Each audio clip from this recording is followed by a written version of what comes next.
8 का तीसरा नंबर, ध्यान दीजिएगा एवरीवन, इसका इरादा कुछ ठीक नहीं लग रहा है। 3 4 4 6, 3 4 4 6, एक मैंने ट्रायंगल ले लिया, नाम दे दिया A B C P Q R, P Q R, ये बात मैंने नाम दे दिया जी। और ये हमारा जो है ए नाम है बाबू, ठीक है। ए हमारा x1 y1 है और आपको बी हमारा x2 y2 है, सी हमारा x3 y3 है। एवरीवन यहां से मैं एक बात ये कर सकता हूं अच्छा दोनों जगह 8, ओहो नहीं कोई नहीं, होता है जी होता है। हाँ ये बात कर एवरीवन, इसका ये नाम देनी है 3 4 4 6, ये हमारा 3 4 है और आपको पी क्यू ये आपका 4 6, 3 4 4 6, 3 4 4 6 5 7, ये हमारा 5 7 है। मैं यहां पर से एक बात ये कर सकता हूं कि पी क्यू आर है, बाकी कोई मसला है नहीं। तो यकीनन मेरे दोस्त मैं एक बात बता देता हूं कि 3 4 बराबर का जो है आप लिखोगे x1 प्लस का x2 बट्टा में 3 और y1 मतलब y1 प्लस का y2 के बट्टा में आपको 2 लिखनी है। कुल मिला के 3 बराबर का x1 प्लस का x2 के बट्टा में 2 गुना कर लोगे तो x1 प्लस का x2 बराबर में 2 3 6 इक्वेशन का 1। और मैं यहां पर q वाले की बात कर लूंगा कि 4 6 बराबर का आपको x2 प्लस का x3 के बट्टा में आपको 2 है और आपको x2 प्लस x3 और y2 प्लस का y3 के बट्टा में आपको जो है 2 है। अब यहां पर से एक काम और मैं कर सकता हूं कि भाई आपको जो है ये बात आपका आ जाएगा यहां से, ठीक है। हाँ मतलब ये है कि आप जो यहां पर से एक काम करोगे कि 4 बराबर का x2 प्लस का x3 के बट्टा में 2 को ले लोगे, x3 के बट्टा में आपको 2 को ले लोगे, x2 प्लस का x3 के बट्टा में आपको 2 ले लेंगे। मैं एक बात बता दूं, यहां से x2 प्लस का x3 बराबर का आपको 4 दूनी 8 करनी है। ये इक्वेशन का 1 था। हे भगवान मैंने y वाला को फिर नहीं लिया। Are you mad sir? नहीं मैं तो पागल नहीं हूं, लेकिन हाँ मैं भूल जाता हूं सर, यही तो गड़बड़ है। आप भूलोगे तो कैसे काम चलेगा सर, आप भूल नहीं सकते हो किसी चीज को। हाँ ये मैं ले लूंगा, डोंट वरी, क्योंकि मैं इसका जो ना एक y वाला नहीं ले पाया, मैंने नहीं लिख पाया। y वाला हो गया तो 4 बराबर का लिखोगे y1 प्लस का y2 के बट्टा में 2 मतलब y1 प्लस का y2 और ये 4 दूना 8, ये समीकरण का 2 होगा। हाँ यही चीजें मैं जो हूं ना अभी कुछ देर में भूल गया था, पीछे भी मैंने इस चीज को भूल गया था। पता नहीं 2 कर्म करना होता, मैं एक ही कर्म करता हूँ। वही नहीं बात है यार, कर्म करने जाता हूँ दूसरा कांडे हो जाता है। मैं क्या करूं मुझे कुछ समझ में आ रहा है। हाँ यही बात है, कभी कभी होता है, आप भी कर्म करने जाओगे तो कभी कभी कांड हो जाता है, तो इसके लिए मार तो नहीं कर सकते ना खुद से। अबे तू क्यों पीछे हट गया? वही बात है, खुद से मार तो नहीं कर सकते ना बाबू। गुरुजी ये बात तो बड़ा मसला वाला है जी, मैं क्या करूं, मैं क्या करूं, बस मैं वही कर रहा हूं जो आप देख रहे हो जी, ठीक है। मैं इनको सिर्फ बड़ा छोटा खाली कर सकता हूं। हाँ बस अब जीवन यही रहिए गया। 2 और इसका नाम दे दिया 3, फिर इसका y2 प्लस का पुनः y2 प्लस का y3 बट्टा में 2 करके 6 को ले लिया, तो y2 प्लस का y3 बराबर का ये 6 दूना 12, इसे इक्वेशन का 4 नाम दिया। अच्छा सर ठीक है बउआ, हमरा के जादे के प्रॉब्लम और लंबा ना बा, एक और इक्वेशन निकालना है जी आर के लिए। जब r के लिए चलोगे तीसरा वाला के लिए, तब क्या बोलोगे, x1 प्लस का x3, x1 प्लस का x3 के बट्टा में 2 है, y1 प्लस का y3 के बट्टा में आपको 2 डालनी है। बराबर कर लेंगे, 5 बराबर का x1 प्लस का x3 के बट्टा में 2, तो x1 प्लस x3 का जो वैल्यू आया 2 पंचे 10, इस इक्वेशन का 5 नाम दे दिया, हो सकता है उधर कहीं 4 हो। अब y1 वाले को नहीं भूलेंगे, y2 बट्टा में आपको 2 है और ये बराबर का आपको 7 लिखनी है, तो y1 प्लस का y2 और ये आपका 7 दूनी का 14 है, इस इक्वेशन का 6 नाम देंगे। कुल मिला के मैटर ये निकला कि भाई ये बात यहां तक आ चुकी है और ये बात आपको यहां तक आ चुकी है। भाई मैं एक काम करता हूं, समीकरण 1 प्लस का 3 प्लस का 5 को जोड़ने पर 1 प्लस का 3 प्लस का 5, देखते हैं कैसा, x1 प्लस x2 और 3 कैसा भाई, x2 plus x3, x1 plus का x2 है और x2 प्लस का x3 है, शायद आपको 3, एक बार मैं भी 3 पे नजरिया मार लूं, 3 x2 प्लस का x3 और 5 था, 5 तो यहीं पर है, वापस से x1 प्लस का ये पॉइंट का x3 बराबर का, आपने x1 प्लस x2 को सर कितना तोड़े थे, 6, और इधर आपको जो है 8, 6 प्लस का 8, और मैंने किसको तोड़ा था, 5 को तोड़ा था 10 में। मैटर ये निकला कि 2 गो x1 हो जाएगा, सेम वही वाली कहानी, 2 गो x1, 2 गो x2 और 2 गो x3 बराबर का आपको 10, 18, 6, 24, ये हमारा 24 आ गया जी। ठीक है सर, 2 कॉमन ले लिया जी, x1 प्लस का x2 प्लस का x3 और ये आपको बराबर का आपको 24।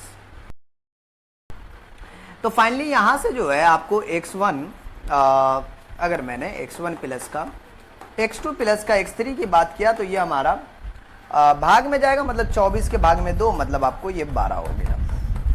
मैं तो बोलूंगा इसे इक्वेशन का आप जो है 7 नाम दे दीजिए, x1 और x2 का वैल्यू जो है आप लोग डाल दीजिए जी।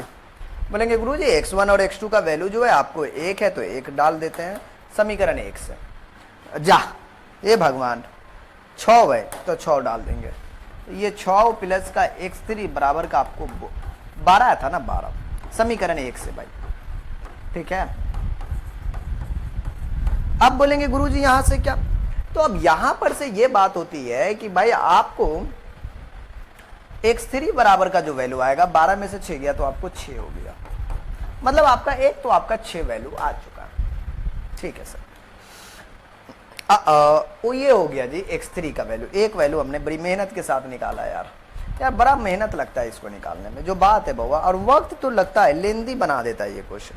रियलिटी देखा जाए तो यही सच है बाबू, तो कुछ भी बोलो लेकिन यही सच है। ओके जी, x3 का वैल्यू मैंने 6 निकाल दिया।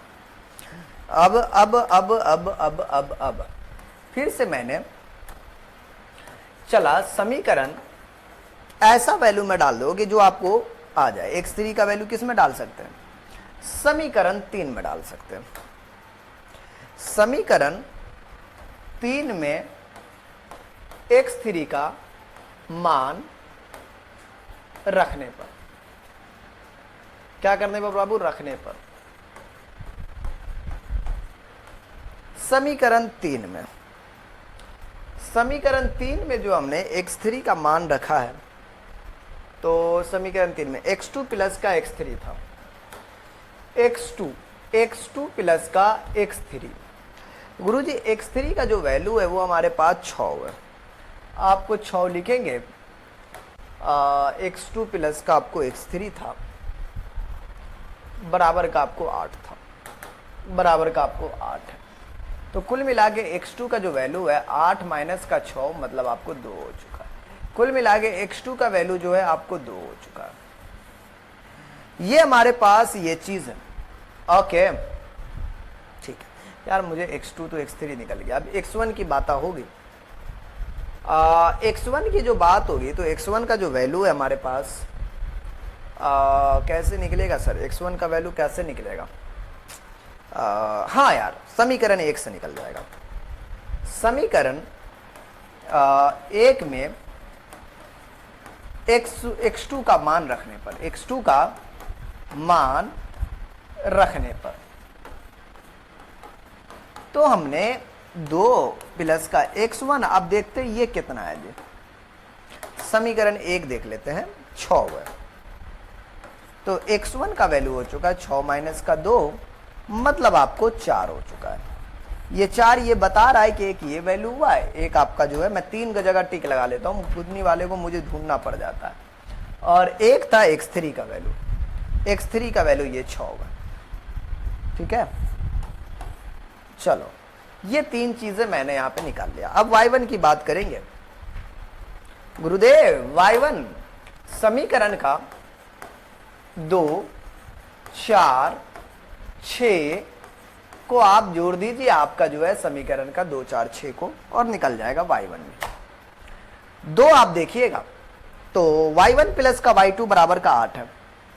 y1 प्लस का y2 बराबर का आपको 8 दिया हुआ है। ओके, 8। अब मैंने देखा 4 को, समीकरण 4 क्या है?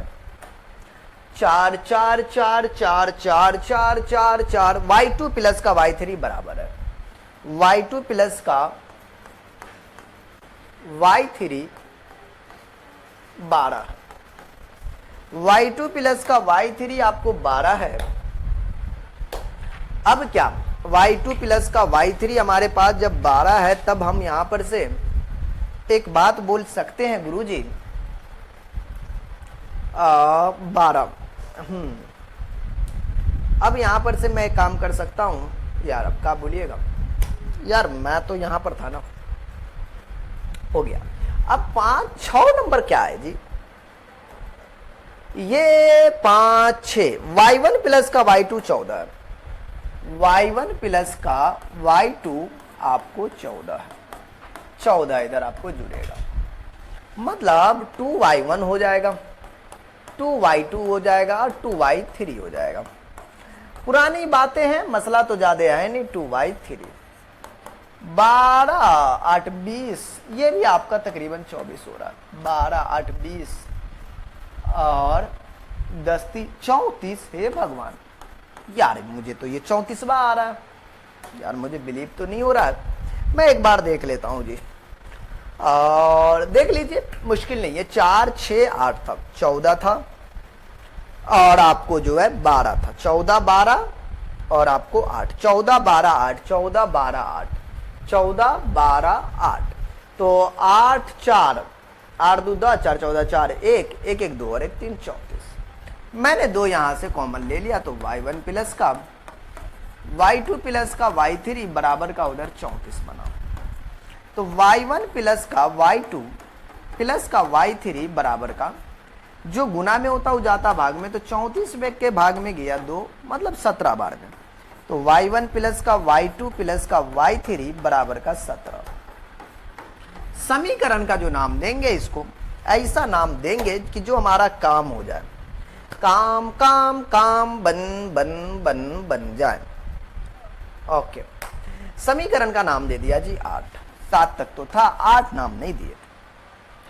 मैं निकला गड्डी लेके ओ रास्ते पे, एक मोर आया, मैं उथे दिल छोर आया, एक मोर आया, मैं उथे दिल छोर आया, और रब जाने कब अरे यार छोड़ो ना, मैं तो पूरा डांस करने पे उतर गया जी।